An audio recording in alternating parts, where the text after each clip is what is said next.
Bisha katika mji huu wetu wa Kimana, na kwa sababu tunajua wewe unalipenda kanisa, na sio sasa ukiwa rais wetu wa taifa letu la Kenya ulianza kulipenda kanisa. Nilikuona wakati wa referendum, wakati fulani tulikutana na kina Segel pamoja na wewe na mahakimu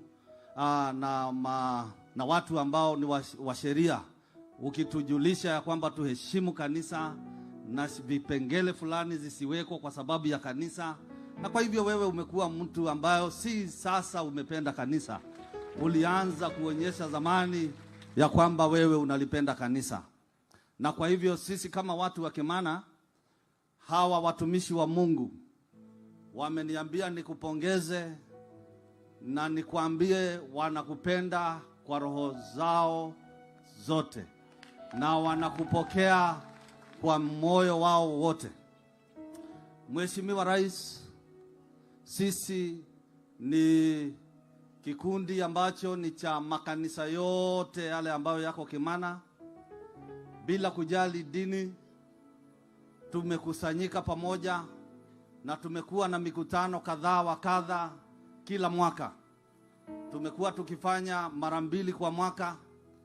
Kuna mkutano tunafanya, tunaalika wahubiri kutoka sehemu yoyote ya Kenya, hawa wa kwetu, na kuna wakati pia tunamlete kiongozi kutoka mhubiri kutoka nchi za nje.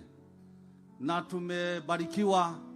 Tulianza kwa udhaifu, lakini tumeendelea kuwa na nguvu.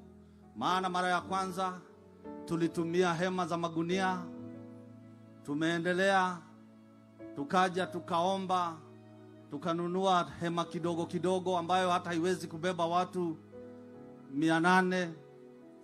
Tumezunguka na tumetembelea washirika wetu hawa wote, tukiwaomba waweze kusupport hiyo mikutano, na wamekuwa wakifanya hivyo, including viongozi wetu, governor na wale wengine wote kama State House Controller. Tumewasumbua tukiwaomba watu support, na wametusupport mpaka mahali tumefika.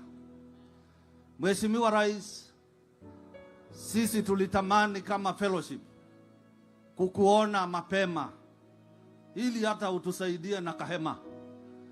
Na wakati ule tulitaka kukufuata, ulikuwa makamu wa rais.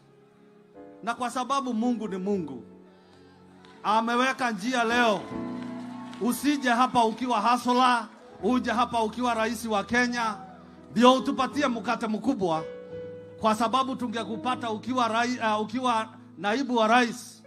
Wakati ule ulikuwa hasola kama sisi, lakini sasa tunaamini ya kwamba wewe ni namba 1 Kenya, na kwa hivyo si hasola tena. Neno hasola haitatamkwa tena kwako.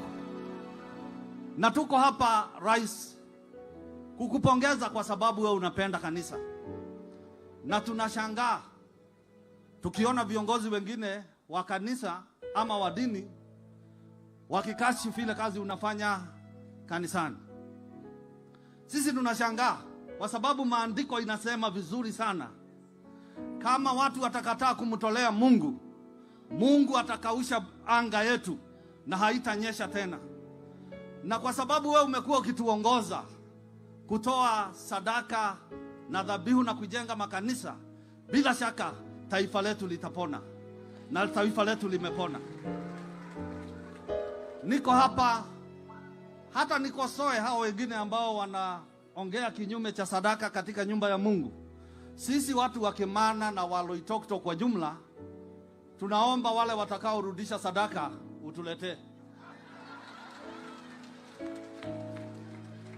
utuletee, kwa sababu bado tunataka kujenga kanisa, bado tunataka kuhubiri Injili, bado tunataka kwenda mataifa. Hatumalizii huduma hapa, tunataka kwenda mataifa. Tumeona nchi za nje makathedral yamefungwa. Ni sisi tutalipa deni kwao, twende tukahubiri huko kwao. Kwa hivyo Mheshimiwa Rais, tunamshukuru Mungu sana. Umekuja hapa ukiwa wewe si hasla, lakini tunaomba tu utununulie hema, utununulie hema. Na ukinunua hema hapa, Mheshimiwa Rais, umeokoa hawa watu wote, pamoja gavana, pamoja nani. Maana tumekuwa kila mwaka lazima tuende kwao kutafuta vile tutapata hema, na tumefanya juhudi, lakini wamesupport mikutano yetu kwa hali na mali, lakini hatujafikia kununua hema. Kila mwaka mara 2 tumekuwa tukienda Nairobi kutafuta hema, wakati mwingine tunaenda Thika, na imekuwa ikitugharimu pesa mingi sana. Hawa washirika wetu tunawashukuru sana, kwa sababu pia hawajatoroka kanisani, wameendelea kuvumilia. Lakini sasa leo, kwa sababu tumepata baba wa taifa, situombe mkate, situombe mkate. Haleluya! Kwa sababu baba ako hapa, situombe mkate. Lakini hatutaomba ile mkate ya dukani, tunaomba ile kitu kitatusaidia ili tuwafikia watu wengi katika maeneo haya ya Loitoktok.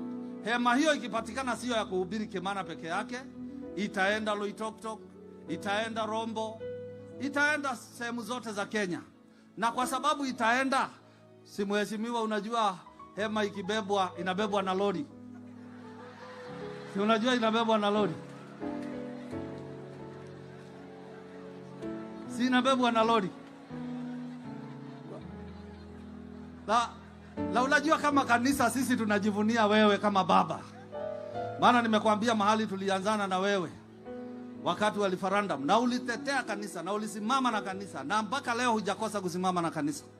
Mimi ningesema hivi, wapendwa, kama kanisa, sadaka imetutoa mbali na tunaenda mbali kwa sababu tumemjua Mungu. Hauwezi kumpenda Mungu kwa akili na roho na ukose kumpenda Mungu kwa nguvu zako zote.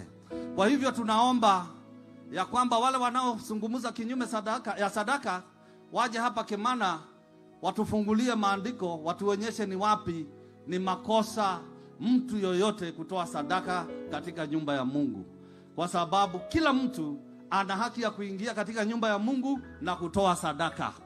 Na Yesu mwenyewe alipenda sana sadaka, hakukaa mbali na kikapu. Ndio sababu alikaa karibu, akaona mwanamke aliyetoa pesa kidogo, na wale wengine wakarudisha kwa mifuko. Kwa hivyo kama Yesu aliangalia hiyo mfuko, sadaka ni ya maana sana. Si Mungu wa mbinguni awabariki. Na Mheshimiwa Rais wetu wa Kenya, ujue kuna watu wako nyuma yako kama kanisa la Kimana, pamoja na viongozi wetu, pamoja na wote ambao wamehusika kupanga hii mkutano. Mheshimiwa Kato ametuunganisha haraka na tukawa na nafasi nzuri ya kukuongojea. Tunashukuru sana. Mungu awabariki, Mungu awatende mema na aendelee kuwainua. Amen.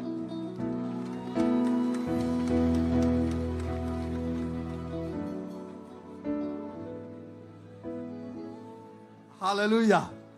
Unajua hii ni mkutano